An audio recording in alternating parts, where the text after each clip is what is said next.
19 TV Khammam.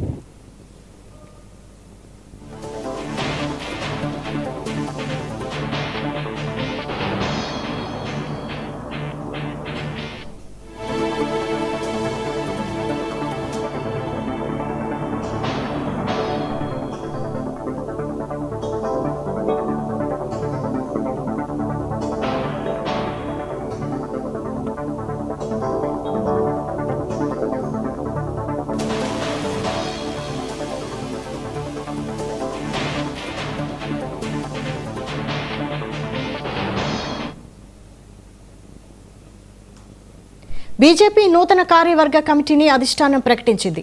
స్మృతి ఇరానీకి general secretary హోదా దక్కింది. 13 మందికి జాతీయ ఉపాధ్యక్ష పదవులు వచ్చాయి. వీరిలో ఏపీ నుంచి పురంధరేశ్వరికి అవకాశం దక్కింది. అటు తెలంగాణకు చెందిన డీకే అరుణను పదవి నుంచి తప్పించారు.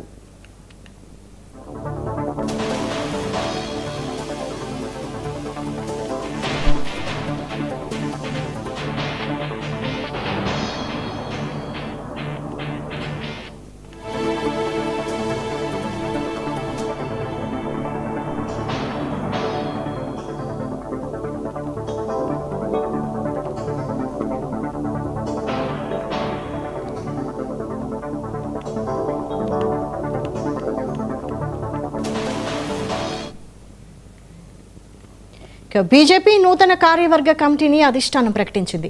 స్మృతి ఇరానీకే జనరల్ సెక్రటరీ హోదా దక్కింది. 13 మందికి జాతీయ ఉపాధ్యక్ష పదవులు వచ్చాయి. వీరిలో ఏపీ నుంచి పురంధరేశ్వరికి అవకాశం దక్కింది.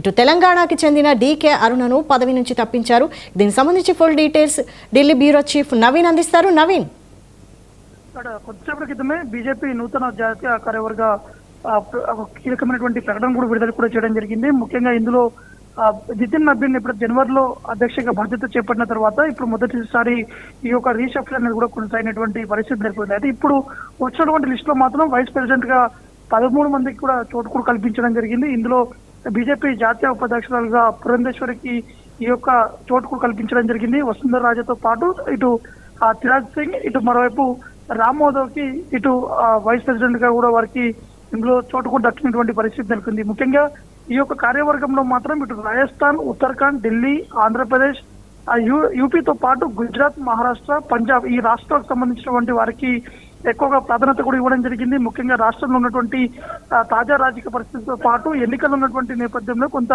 ఆ రాష్ట్రాలకి ఫుల్ ఫ్లెజ్ గా ప్రియారిటీ కూడా ఇచ్చినట్టు కూడా మనకి స్పష్టంగా అర్థమవుతుంది. మరోవైపు ఇటు బీజేపీ జాతీయ నేషనల్ జనరల్ సెక్రటరీగా ఇటు బిఎల్ సంతోష్ కి ఇటు ఇందులో చోటుకు కల్పించడం జరిగింది. మరోవైపు జాయింట్ జనరల్ సెక్రటరీగా ఇటు శివప్రకాష్ తో పాటు సౌదన్ సింగ్ ఇద్దరు కూడా పేరు కూడా ప్రకటించడం జరిగింది. మరోవైపు ఇటు బీజేపీకి చెందినటువంటి కొన్ని నేషనల్ సెక్రటరీలో మాత్రం కొన్ని మార్పులు కూడా చేపట్టడం జరిగింది. ఇందులో కొంత సౌత్ అంటే దక్షిణాది రాష్ట్రాలకు సంబంధించినటువంటి వారికి కూడా ఎక్కువగా ప్రాధాన్యం కూడా ఇచ్చినటువంటి పరిస్థితి కూడా మనకి స్పష్టంగా కనిపిస్తుంది. మరోవైపు ఇటు మోర్చా సంబంధించినటువంటి విషయానికి వస్తే యువ మోర్చాతో పాటు ఇటు మహిళా మోర్చా, ఓబీసీ మోర్చా. అయితే ఓబీసీ మోర్చా ఇప్పటి వరకు ఇటు డాక్టర్ కె లక్ష్మణ్ కూడా ఓబీసీ మోర్చా అధ్యక్షుడిగా ఉన్నారు. కానీ ఇప్పుడు అతని పేరుని తొలగించి ఇటు అమర్పాల్ మౌర్య ఉత్తరప్రదేశ్ చెందినటువంటి వారికి కూడా ఓబీసీ మోర్చా అధ్యక్షుడిగా కూడా వారి పేరుని కొద్దిసేపు క్రితమే ప్రకటించినటువంటి పరిస్థితి నెలకొంది. కానీ ఇటు 2 తెలుగు రాష్ట్రాల్లో ఆంధ్రప్రదేశ్ రాష్ట్రానికి